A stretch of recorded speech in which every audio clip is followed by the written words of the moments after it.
You mentioned New Sure. York. Bernie Sanders wants... My home state. Your home state. And their home state now. Bernie Sanders wants a debate here before the April primary. You going to agree to it?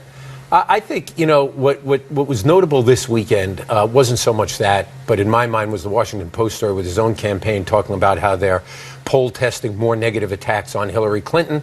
They're talking about running harsher negatives now. We saw them run negative ads. Don't distract here, Joel. I think the real question is not whether we're going to debate. Why wouldn't you debate? Because I think the real question is what kind of campaign is Senator Sanders going to run going forward?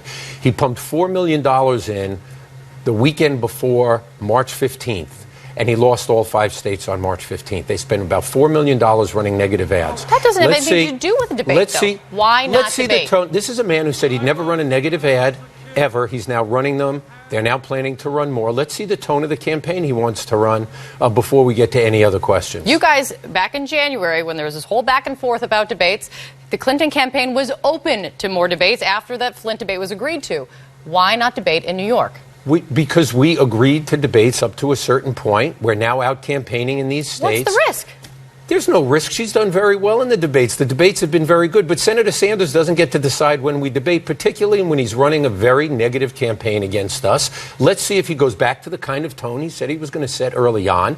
If he does that, then we'll talk about debates. But we're not going to talk about it. So no chance of a New York debate? I didn't say that. I said we're not going to talk about it. We're going to see what kind of tone he sets. If his campaign wants to run the kind of negative campaign and run negative ads like they did in North Carolina, in Illinois, all over the country on March 15th, that's going to be disappointing to a lot of Democrats who feel we have to start focusing on Republicans, whether it's Donald Trump or Ted Cruz, and about our differences so we win in November. That's what Democrats ought to be doing. That's what she's doing. Real quick, because always we're out of time.